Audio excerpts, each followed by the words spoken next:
Hello बच्चों, let's read the question. Differentiate biotic pollination from abiotic pollination. Question में बोला गया है कि यहाँ हमें डिफरेंशिएट करना है बायोटिक और एबायोटिक पॉलिनेशन को. इस क्वेश्चन का हम देखेंगे की कंसेप्ट. की कंसेप्ट है इस क्वेश्चन का पॉलिनेशन. तो पॉलिनेशन क्या होता है? ट्रांसफर करना, पॉलिन ग्रेन का ट्रांसफर होना एंथर से स्टिग्मा तक. This process is called pollination. अब जब भी पॉलिनेशन में दो तरीके के होते हैं, सेल्फ पॉलिनेशन, क्रॉस पॉलिनेशन. तो पॉलिनेशन करने के लिए कुछ एजेंट्स होते हैं जो पॉलिन ग्रेन्स को ट्रांसफर करने का काम करते हैं. तो यहीं पे दो एजेंट्स होते हैं. तो पहले हम बात करते हैं बायोटिक पॉलिनेशन के बारे में कि बायोटिक पॉलिनेशन क्या होता है. बायोटिक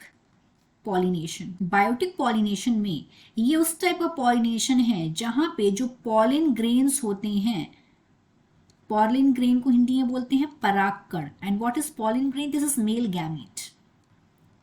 तो जहां पे जो पॉलिन ग्रेन्स होती हैं ये ट्रांसफर होते हैं किसके थ्रू? पॉलिन ग्रेन्स ट्रांसफर होते हैं लिविंग ऑर्गेनिज्म से, बाय लिविंग ऑर्गेनिजम्स. उस प्रोसेस को बोलते हैं बायोटिक पॉलिनेशन. अगर हम इनका एग्जाम्पल लें कि वो लिविंग ऑर्गेनिजम्स क्या होते हैं, जैसे कि सच एज इंसेक्ट्स, कीड़े भी हो सकते हैं, बैट्स, चमगादड़, बर्ड्स, चिड़िया, ये सारे के सारे क्या हैं? ये लिविंग बींग्स हैं, etcetera.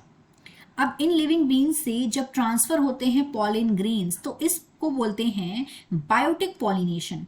Now let's discuss about abiotic pollination कि एबायोटिक पॉलिनेशन क्या होते हैं. Abiotic pollination. सो बायोटिक मतलब होता है जीव और एबायोटिक मतलब होता है निर्जीव. सो एबायोटिक पॉलिनेशन कैसा पॉलिनेशन है? जहां पे पॉलिन ग्रेन्स जो मेल गैमीट होते हैं, प्लांट्स में मेल गैमीट क्या होते हैं? पॉलिन ग्रेन्स होते हैं. जैसे ह्यूमंस में स्पर्म होते हैं. तो यहाँ पे जो पॉलिन ग्रेन्स हैं ये ट्रांसफर किस तरह से होते हैं? यहाँ पे जो पॉलिन ग्रेन्स हैं ये ट्रांसफर होते हैं बाय नॉन लिविंग थिंग्स, निर्जीव चीजों से. जैसे कि निर्जीव चीजें क्या हो सकती हैं जिनसे पॉलिनेशन हो रहा है? सच एज हवा, पानी, सच एज विंड. हवा की वजह से जो पॉलिन ग्रेन्स हैं वो उड़ के एक जगह से दूसरी जगह पहुंचते हैं और पॉलिनेशन हो जाता है. और एयर, हवा, एंड वाटर करंट की वजह से भी जो पानी है वो एक जगह से दूसरी जगह ट्रांसफर हो जाता है पॉलिन ग्रेन्स पानी की वजह से, और इस तरीके से पॉलिनेशन हो जाता है. सो दो टाइप के होते हैं, बायोटिक पॉलिनेशन जहां पे जीव, जहां पे लिविंग ऑर्गेनिजम्स की वजह से हो रहा है पॉलिनेशन, और एबायोटिक में नॉन लिविंग थिंग्स की वजह से हो रहा है. I hope you understood it well. All the best.